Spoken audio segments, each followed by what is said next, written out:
666 లో డీటెయిల్స్ చూస్తే Maoist party అగ్రనేతల వరుస లొంగుబాట్ల నేపథ్యంలో మరో భారీ ఎదురుదెబ్బ తగిలింది. ఛత్తీస్గఢ్లోని దంతెవాడ బీజాపూర్ సరిహద్దులో భద్రతా దళాలు మావోయిస్టుల మధ్య బుధవారం ఉదయం నుంచి ఎదురు కాల్పులు జరిగాయి. ఎదురు కాల్పుల్లో 7 మావోయిస్టులు 2 జవాన్లు మృతి చెందినట్టు బస్తర్ రేంజ్ ఐజీ సుందర్రాజ్ వెల్లడించారు. ఘటనా స్థలంలో భారీగా పెద్ద ఎత్తున ఆయుధాలను స్వాధీనం చేసుకున్నామని తెలిపారు. కాగా మరణించిన మావోయిస్టుల వివరాలు తెలియాల్సి ఉంది. గత కొంతకాలంగా మావోయిస్టు పార్టీ లొంగుబాట్లు ఎన్కౌంటర్లతో అతలాకుతలమవుతున్న సంగతి తెలిసింది. కేంద్ర హోంశాఖ మంత్రి అమిత్ షా ఆదేశాల మేరకు 2026 ఆగస్టు 31 నాటికి దేశాన్ని మావోయిస్టు రహిత భారత్గా మార్చేందుకు ఆపరేషన్ కగార్ చేపట్టిన సంగతి తెలిసిందే. దీనికి సంబంధించిన మరింత సమాచారాన్ని మా వరంగల్ రిపోర్టర్ రవీందర్ అందిస్తారు. చెప్పండి రవీందర్, మీ దగ్గరున్న అప్డేట్స్ ఏంటి?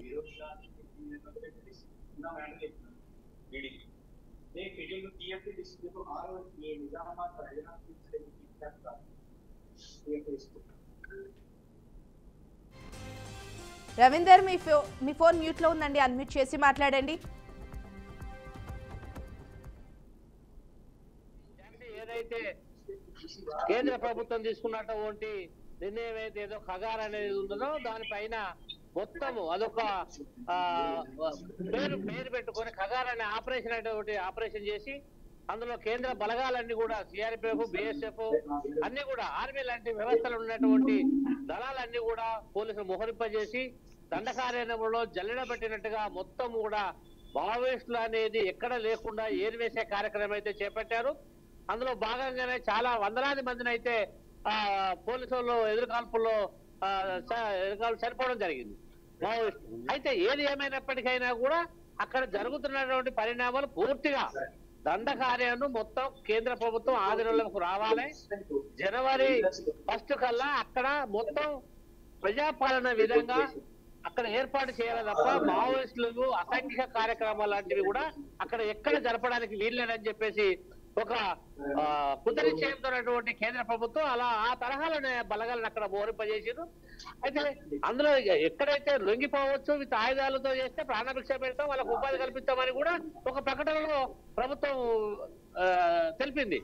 అప్పుడు కొంతమంది ఏదైతే వందలాది మంది కూడా ఆసన్న లాంటి సీనియర్ మోస్ట్ నేతలు కూడా అక్కడ లొంగిపోయి మహారాష్ట్ర ప్రభుత్వంలో అక్కడ హోమ్ మినిస్టర్, ముఖ్యమంత్రి ఆధ్వర్యంలో లొంగిపోయి వాళ్ళ జీవనోపాధి. Right. Thank you, Ravinder, for the update.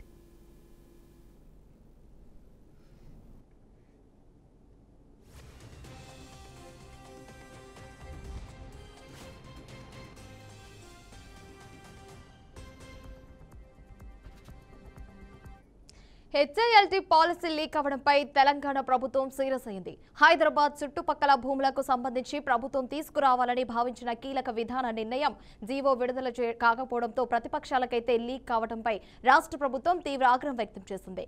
అంతర్గతంగా ఈ కీలక సమాచారం కూడా బయటకు ఎలా వచ్చిందనే దానిపై అధికారులు సీరియస్ గా దృష్టి సారించి విజిలెన్స్ విచారణకు కూడా ఆదేశించారు. రైట్, ఇక ఇదే అంశానికి సంబంధించి మరిన్ని అప్డేట్స్ మా నిజామాబాద్ రిపోర్టర్ రాజు అందిస్తారు. రాజు, చెప్పండి, దీని మీద కంప్లీట్ అప్డేట్స్ ఏంటి?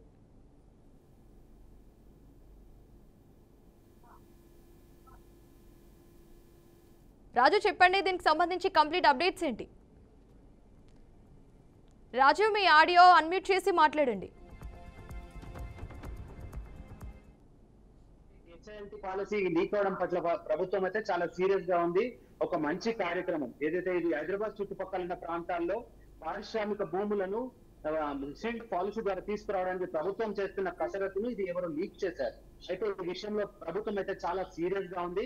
అయితే దీని విషయంలో అంతర్గత విజిలెన్స్ కూడా వేయడం, విజిలెన్స్ విచారణ కూడా ఆదేశించారు. ఈ పాలసీ తీసుకురావడానికి కసరత్తు జరుగుతున్న దిశలోనే ఈ సమాచారం అయితే లీక్ అయినట్టుగా తెలుస్తోంది. నవంబర్ 20 ఫోటో స్లైడ్స్ ద్వారా ఈ విషయం బయటకు వచ్చినట్టుగా తెలుస్తోంది. 21న ఈ హిండ్ పాలసీ పైన కేటీఆర్ ప్రెస్ మీట్ కూడా పెట్టారు. అయితే దీనిపైన ప్రభుత్వం అప్పటికే నవంబర్ 22న జీవో విడుదల చేసింది.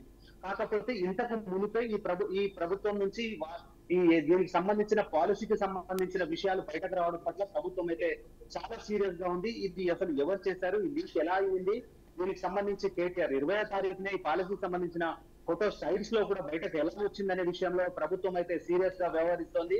ఈ భూముల విషయం ఏదైతే ఈ పారిశ్రామిక ప్రాంతాల భూముల అభివృద్ధి కోసం తీసుకొస్తున్న ఈ మంచి కార్యక్రమం కాబట్టి దీన్ని ఎవరైతే లీక్ చేశారో వారి పైన ఉపేక్షించేది లేదని చెప్పి సీఎం కూడా సీరియస్ గా ఉన్నట్టుగా తెలుస్తోంది. ఇదే విషయంపై అసలు ఒక విచారణ కమిటీ కూడా ఇప్పటికే ఏర్పాటు చేశారు. విజిలెన్స్ కమిటీ కూడా ఇప్పుడు ప్రస్తుతం ఆ లీకేజ్ పైన ఇప్పుడు చర్చ ఇదే జరుగుతోంది. ఏదేమైనప్పటికీ జియో రాకమునుపే ఇది సమాచారం ప్రతిపక్షాలకు లీక్ అవ్వడం పట్ల ప్రభుత్వం అయితే చాలా సీరియస్ గా ఉంది. ఇది ఎందుకంటే పరిశ్రమల శాఖలో పాలసీ తయారీ విధానం ఆ సమయంలో ఇది ఇప్పుడే స్టార్టింగ్ దశలోనే ఉంది కాబట్టి దీనికి సంబంధించి ఇప్పుడే దీన్ని లీక్ అవడం పట్ల మాత్రం ప్రభుత్వం ఎవరైతే లీక్ చేశారో వారిపైన ఖచ్చితంగా చర్యలు తీసుకుంటామని చెప్పి అధికారులు అయితే తెలియజేస్తున్నారు. వారిపైన శాఖపరమైన చర్యలకు కూడా ఇప్పటికే ఆదేశించినట్టుగా తెలుస్తోంది.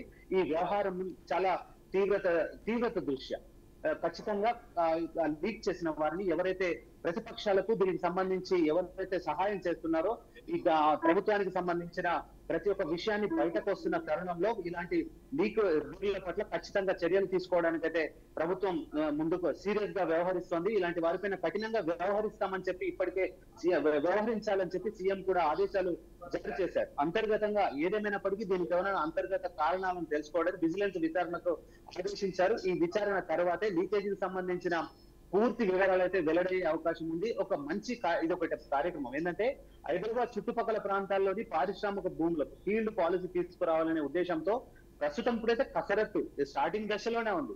ఈ దశలోనే ఉన్న సమయంలో ఇలాంటివి లీక్ కావడం వల్ల ఒక కార్యక్రమం తీసుకొచ్చే సమయంలో ఇబ్బందులు ఎదుర్కొనే అవకాశం ఉంది. కాబట్టి అసలు ఇది ఎలా లీక్ అయింది, ఎవరు లీక్ చేశారు, ప్రతిపక్షాలకు ఎవరు ఈ సమాచారాన్ని అందించారు, ఇది ఏ విధంగా జరిగిందనే విషయంలో ప్రభుత్వం అయితే చాలా సీరియస్ గా ఉంది. ఏదేమైనప్పటికీ అతి త్వరలోనే దీనికి ఇది ఎవరైతే కారకులు ఎవరైతే ఉన్నారో వారిపైన కఠిన చర్యలు కూడా తీసుకునే అవకాశం ఉంది. దీనికి సంబంధించి ఇప్పటికే విజిలెన్స్ విచారణ కూడా ఆదేశించారు. కాబట్టి ఏదేమైనప్పటికీ ఈ లీకేజీల విషయంలో ప్రభుత్వం చాలా కఠినంగా వ్యవహరించే అవకాశం ఉంది. Right Raju, thanks for the updates. నకిలీ మద్యం తయారీ కేసులో మరో కీలక పరిణామం చోటు చేసుకుంది. ములకల చెరువు నకిలీ మద్యం తయారీ కేసులోనూ మాజీ మంత్రి జోగి రమేష్, ఆయన సోదరుడు జోగిరాబు అంటే జోగి బ్రదర్స్ ను నిందితుల జాబితాలో చేర్చినట్లు పోలీసులు వెల్లడించారు. ఇందులో భాగంగా జోగి రమేష్, జోగిరాబు పేర్లపై పీటీ వారెంట్ దాఖలు చేయగా కోర్టు దీనికి అనుమతినిచ్చింది. తాజాగా పీటీ వారెంట్ అమల్లోకి రావడంతో పోలీసులు ఈ రోజు జోగి రమేష్ మరియు జోగురామును ములకల చెరువు కేసులో స్థానిక కోర్టు ముందు హాజరుపరచనున్నారు. ఇదే అంశానికి సంబంధించి పూర్తి సమాచారాన్ని మా విజయవాడ రిపోర్టర్ శివరాజేష్ అందిస్తారు. చెప్పండి శివరాజేష్.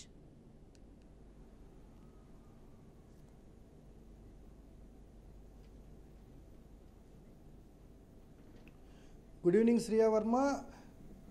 నకిలీ మద్యం కేసు విచారణను చూసుకుంటే పూర్తి స్థాయిలో అధికారులు ఇప్పటికే పూర్తి స్థాయిలో నకిలీ మద్యం విషయంలో మాజీ మంత్రి జోగి బ్రదర్స్ను మాత్రం కీలక ముద్దాయిలుగా నిర్ధారించారు. అందుకు సంబంధించిన ఆధారాలను కూడా ఇప్పటికే కోర్టు న్యాయస్థానానికి చేర్చినట్టు తెలుస్తుంది. అయితే దీనికి సంబంధించి జోగి బ్రదర్స్కి సంబంధించిన ఈ నకిలీ మద్యం కేసులో పూర్తి స్థాయిలో ఏవైతే ఆధారాలు ఉన్నాయో ఆధారాలకు సంబంధించిన ల్యాప్టాప్ విషయంలో కూడా ఆ ల్యాప్టాప్ పాస్వర్డ్లు ఏదైతే జోగి బ్రదర్స్ అండ్ జోగి కుమారులకు సంబంధించిన పాస్వర్డ్లు ఏవైతే ఉన్నాయో ఆ పాస్వర్డ్లను ఓపెన్ చేసే ప్రక్రియ కూడా ఈరోజు సిట్ అధికారులు అదేవిధంగా ఎక్సైజ్ శాఖ అధికారులు తీసుకున్నారు. అయితే అందుకు సంబంధించి జోగి బ్రదర్స్ను విచారణకు పిలువగా పూర్తి స్థాయిలో విచారణకు సహకరించినట్టు తెలుస్తుంది. దీంతో పాటుగా చూసుకుంటే ల్యాప్టాప్కు సంబంధించిన పాస్వర్డ్ కీలకమైన అంశం ఏదైతే ఇప్పటివరకు సూచాయిగా ప్రభుత్వం కావచ్చు లేదంటే ఎక్సైజ్ శాఖ అధికారులు కావచ్చు సిట్ అధికారులు కావచ్చు జోగి బ్రదర్స్ కోట్ల రూపాయలు మద్యం నకిలీ మద్యం తయారీకి చేశారు, నకిలీ మద్యం విక్రయించారని చెప్పారు. కానీ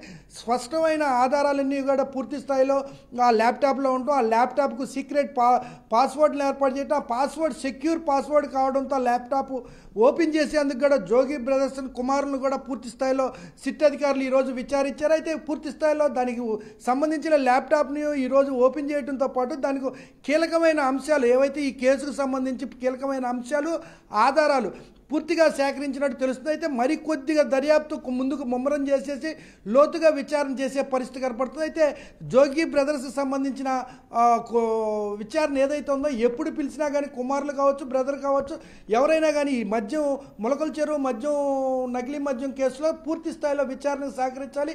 ఎప్పుడు పిలిస్తే సిట్ అధికారులు ఎక్సైజ్ అధికారులు ఎప్పుడు పిలిస్తే అప్పుడు హాజరు కావాలని కూడా పూర్తిగా అధికారులు జోగి బ్రదర్స్గా ఆదేశించారు శ్రీయవర్మ. Thank you శివరాజేష్, thanks for the updates. ఇక సంచార్ సాధి యాప్ పై ఎట్టకేలకు కేంద్రం వెనక్కు తగ్గింది. కొత్త మొబైల్ ఫోన్లలో ప్రభుత్వ యాప్ సంచార్ సాధి అప్లికేషన్ డిఫాల్ట్ గా ఉండాలన్న విషయంపై కేంద్రం ఈ నిర్ణయం తీసుకుంది. కేంద్ర ప్రభుత్వం రూపొందించిన సైబర్ సెక్యూరిటీ యాప్ డిఫాల్ట్ గా ఉండాలని మొబైల్ తయారీ కంపెనీలకు ఆదేశాలు జారీ చేసింది. అయితే ఈ విషయంపై మొబైల్ యూజర్లు, మొబైల్ తయారీ కంపెనీల నుంచి వ్యతిరేకత వ్యక్తమైంది. దీనికి సంబంధించిన మరింత సమాచారాన్ని మా అవుట్పుట్ ఎడిటర్ వెంకట్ అందిస్తారు. చెప్పండి వెంకట్, దీనికి సంబంధించిన అప్డేట్స్ ఏంటి?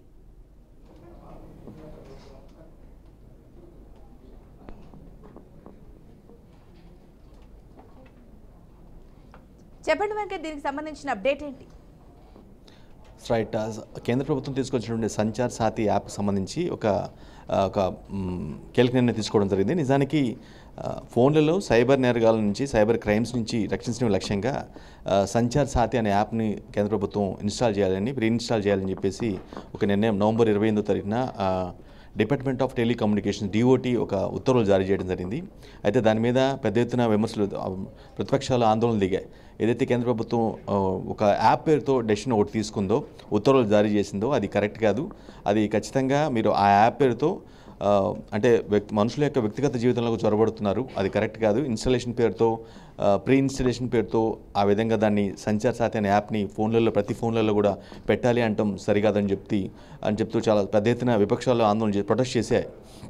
సో ప్రొటెస్ట్ చేసిన నేపథ్యంలో కేంద్రం కొంత సవరింపు చేసే ప్రయత్నం చేసింది. అంటే ప్రతి ఫోన్లో కూడా అది ఉండాలని కాదు, ఒకవేళ ఉన్నప్పటికి కూడా అది మీరు రిజిస్టర్ అయిన తర్వాత మాత్రం అది పనిచేయడం మొదలు పెడుతుంది. కాబట్టి మీరు అవసరమైతే దాన్ని మీరు రిజిస్టర్ కావచ్చు, అంటే కాకపోవచ్చు అని కూడా ఒక సవరణ లాగా, లేదంటే నువ్వు చిన్న కొంత రిలీఫ్ ఇచ్చే ఒక ఐడియాలజీ ఇచ్చినప్పుడు కూడా దాన్ని కూడా తీసుకోలేకపోయారు. అంటే విపక్షాలు దాని మీద కూడా పెద్ద ఎత్తున ఆందోళన చేయడం జరిగింది. సో ఇది కరెక్ట్ కాదు, అసలు మీరు అనుకున్న నిర్ణయమే కరెక్ట్ కాదు. సంచార్ సాథి యాప్ పేరుతో ప్రీ ఇన్స్టాలేషన్ పేరుతో మీరు ఆ విధంగా ప్రతి స్మార్ట్ ఫోన్లో కూడా అది పెట్టడం వల్ల ఏంటంటే మనుషులు వారి వ్యక్తిగత, అంటే ఎవరైతే ఫోన్లు కొనుక్కుంటారో వారి యొక్క వివరాలు మొత్తం కూడా మీ చేతిలోకి వెళ్ళిపోయినట్టుగా ఉంటుంది, వారి వ్యక్తిగత గోప్యతకు భంగం కలిగించినట్టుగా ఉంటుంది. సో దీన్ని ఎట్టి పరిస్థితులు ఒప్పుకోమని చాలా స్పష్టంగా క్లియర్ కట్గా విపక్షాలు పెద్ద ఎత్తున పట్టుబట్టడం జరిగింది, లేదంటే డిమాండ్ చేశారు దీన్ని ఉపసంహరించుకోవాలని. సో ఈ నేపథ్యంలో మళ్ళీ తాజాగా మరో డెసిషన్ ఏం తీసుకుందంటే, ఇది ప్రీ ఇన్స్టాలేషన్ సంచార్ సాథి యాప్ అనేది మ్యాండేటరీ ఏం కాదు, మీ ఇష్టం ఉంటే చేసుకోండి లేదంటే వదిలేసేయండి అని ఒక నిర్ణయం తీసుకోవడం వల్ల కొంత ఈ సమస్యకు సంబంధించి అయితే కొంత పరిష్కారం లభించినట్టుగా మనం భావించాల్సిన అవసరం ఉంటుంది. ఏదైతే విపక్షాలు చేసినటువంటి పెద్ద ఎత్తున డిమాండ్ ఏదైతే ఆందోళనలు ఉన్నాయో ఆ ఆందోళన కొంత ఎఫెక్ట్ కేంద్ర ప్రభుత్వంపై పడిన నేపథ్యంలో డిపార్ట్మెంట్ ఆఫ్ టెలికమ్యూనికేషన్స్ ఒక ప్రకటన కూడా చేయడం జరిగింది. సో ఇది ప్రీ ఇన్స్టాలేషన్ అనేది మ్యాండేటరీ కాదు, మీరు చేసుకోకపోయినా పర్లేదు, బట్ దాన్ని రాద్ధాంతం చేయాల్సిన అవసరం లేదు, అంటే పెద్ద ఎత్తున దాన్ని తీసుకోవాల్సిన అవసరం లేదంటూ ఓవరాల్గా ఏదో విపక్షాలు తీసుకున్నటువంటి ఫైట్ ఏదైతే ఉందో, మీరు ఖచ్చితంగా ఇది కరెక్ట్ కాదు, జనాల లోపలికి చొరబట్టడం, జనాల స్మార్ట్ ఫోన్ల ద్వారా మీరు లోపలికి వెళ్ళిపోవడం, వారి యొక్క వ్యక్తిగత విషయాలు మొత్తం కూడా తెలుసుకోవడం కరెక్ట్ కాదనేది ఒక ఏదైతే పట్టుబట్టిందో దాంతో కొంత కేంద్రంపై ఎఫెక్ట్ పడింది. ఈ నేపథ్యంలోనే వెనక్కి తీసుకుంటూ, అంటే అది కొంత సవరింపు చేస్తూ అది మ్యాండేటరీ కాదు, మీ ఇష్టం ఉంటే చేసుకుంటే లేకపోతే లేదని ఒక డెసిషన్ తీసుకోవడం జరిగింది. Jhansi Rani. Right, thank you Venkat for the update. December 8-9 తేదీల్లో హైదరాబాద్ లో నిర్వహించనున్న ప్రతిష్టాత్మక తెలంగాణ రైజింగ్ గ్లోబల్ సమిట్ కు అన్ని రాష్ట్రాల ముఖ్యమంత్రులను ప్రత్యేకంగానైతే ఆహ్వానించాలని ముఖ్యమంత్రి రేవంత్ రెడ్డి నిర్ణయించారు. ఈ ఆహ్వానాన్ని అందించేందుకు రాష్ట్ర మంత్రులతో కూడిన ఒక బృందాన్ని కూడా సీఎం నియమించారు. స్వయంగా మంత్రులు ఆయా రాష్ట్రాల సీఎంలను కలిసి సమ్మిట్ ఆహ్వాన లేఖను కూడా అందిస్తారు. ఈ నెల 4వ తేదీన మంత్రులు తమకు కేటాయించిన రాష్ట్రాలకు బయలుదేరి వెళ్తారు. ఈ సమ్మిట్ ద్వారా తెలంగాణ రాష్ట్ర అభివృద్ధి లక్ష్యాలు, విజన్ 2047 ప్రణాళికలను కూడా జాతీయ స్థాయిలో ప్రదర్శించాలని ప్రభుత్వం భావిస్తోంది. ఈ సదస్సు తెలంగాణకు పెద్ద ఎత్తున పెట్టుబడులు తీసుకురావడానికి కీలక వేదిక కానుంది. ఇక ఇదే అంశానికి సంబంధించి మరిన్ని అప్డేట్స్ మా ఖమ్మం రిపోర్టర్ శ్రీనివాస్ అందిస్తారు. శ్రీనివాస్, చెప్పండి, దీనికి సంబంధించి అప్డేట్స్ ఏంటి? Thank you Srinivas. మన తెలంగాణ రాష్ట్ర ప్రభుత్వం ఎంతో ప్రతిష్టాత్మకంగా తీసుకున్నటువంటి భారత్ ఫ్యూచర్ సిటీలో భాగంగా ఈ నెల 8-9 తేదీల్లో నిర్వహించే తెలంగాణ రైజింగ్ గ్లోబల్ సమిట్ కు ఆహ్వానించేందుకు నిన్న ముఖ్యమంత్రి యనమల రేవంత్ రెడ్డి ఢిల్లీ పయనమయ్యారు. అలాగే ఈరోజు అందరినీ కూడా, అంటే రాత్రి మల్లికార్జున ఖర్గే, ఏఐసిసి అధ్యక్షులు మల్లికార్జున ఖర్గేకు కలిసి ఆయన ఆహ్వానం పలకటం జరిగింది. ఈరోజు నరేంద్ర మోడీకి, అలాగే పార్లమెంటు ప్రతిపక్ష నేత అయినటువంటి రాహుల్ గాంధీకి, అలాగే కేంద్ర మంత్రులకు ఆహ్వానం పలికేందుకు స్వయంగా ఆయన రంగంలోకి దిగి ఢిల్లీలో పర్యటిస్తున్నటువంటి నేపథ్యం ఉంది. అలాగే ఈ యొక్క తెలంగాణలో జరిగేటువంటి 8-9 తేదీల్లో జరిగేటువంటి ఏదైతే తెలంగాణ రైజింగ్ గ్లోబల్ సమ్మిట్ కార్యక్రమం ఏదైతే ఉందో ఈ యొక్క కార్యక్రమాన్ని అందరూ రాష్ట్ర ముఖ్యమంత్రులను అంటే మన చుట్టుపక్కల ఉన్నవే కాదు ఇండియాలో ఉన్నటువంటి రాష్ట్ర ముఖ్యమంత్రులను ఆహ్వానం పలికేందుకు మన తెలంగాణకు చెందినటువంటి 14 మంది మంత్రులను ఈ యొక్క ఆహ్వాన పత్రికలు అందించేందుకు 4వ తారీఖు ఈ యొక్క మంత్రుల కమిటీ ఏవైతే ఉందో వారికి కేటాయించినటువంటి రాష్ట్రాలకు పయనించి అక్కడ ఆహ్వానం పత్రాలు అందజేసేటువంటి కార్యక్రమాన్ని ముమ్మరంగా కొనసాగిస్తున్నటువంటి నేపథ్యం ఉంది. Right Srinivas, thanks for the updates.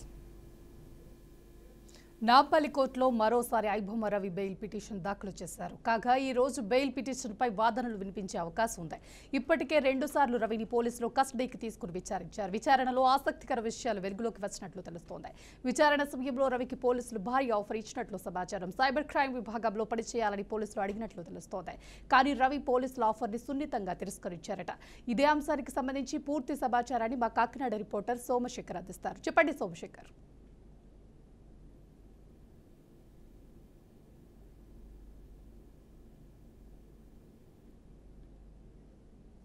Unmute చేయండి శేఖర్.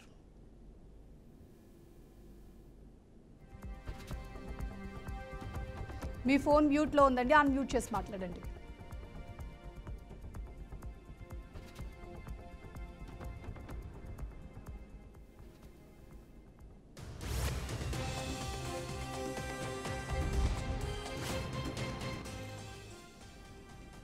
శేఖర్ అన్మ్యూట్ చేసి మాట్లాడండి, మీ వాయిస్ రావట్లేదు.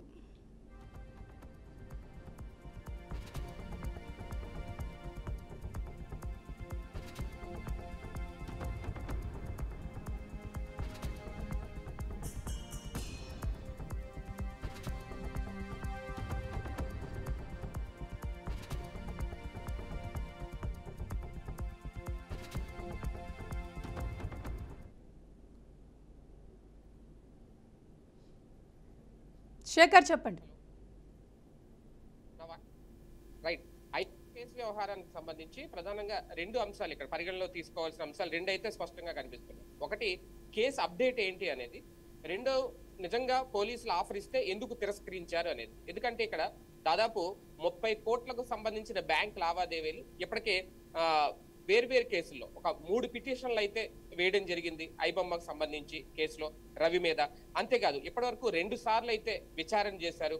మరొకసారి విచారణకు కోరుతూ కస్టడీ కోరుతూ పిటిషన్ కూడా వేశారు సైబర్ క్రైమ్ అధికారులు కోర్టులో. వాస్తవానికి ఇప్పటికే 8 రోజుల పాటు కస్టడీ కూడా కొనసాగింది. మరొక 5 రోజుల పాటు కనుక కస్టడీకి తీసుకుంటే మరిన్ని వివరాలు రాబట్టాలి అనేది ప్రధానంగా అధికారులు కోరుతున్నారు. ఓకే, నిజంగా కనుక కస్టడీకి ఇస్తే ఏమేమి వివరాలు రాబడతారు అనేది. అంటే ఇందులో ప్రధానంగా 30 కోట్లకు సంబంధించి జరిగిన లావాదేవీలు ఎక్కడి నుంచి జరిగాయి, మధ్యవర్తులు ఎవరున్నారు, ఆ కోట్ల రూపాయలు ఎలా వచ్చాయి, ఈ వివరాలన్నీ త్వరలో రాబట్టే అవకాశం ఉంది. అయితే నెక్స్ట్ ఇంకొకటి ప్రధానంగా ఇక్కడ కీలకమైన పాయింట్, నిజంగా ఐబొమ్మ రవి అంటే సైబర్ క్రైమ్ లాంటి చోట్ల ఉంటే, సైబర్ విభాగంలో గనక పనిచేస్తే చాలా కేసులను ఛేదించే అవకాశం ఉంటుంది అని భావిస్తున్నారా పోలీసులు అనేది కూడా ఇక్కడ ఆలోచించాలి. నిజంగా విచారణ సందర్భంగా ఆయనకు ఆఫర్ కనుక ఇస్తే సైబర్ విభాగంలో పనిచేయడానికో లేదంటే పోలీస్ శాఖలో పనిచేయడానికో ఐబొమ్మ రవి లాంటి వ్యక్తి అవసరం ఉంది అని నిజంగా పోలీసులు భావిస్తున్నారే. ఎందుకంటే ఇప్పుడు ఇటీవల కాలంలో సైబర్ నేరాలు చాలా విపరీతంగా పెరిగిపోయినాయి.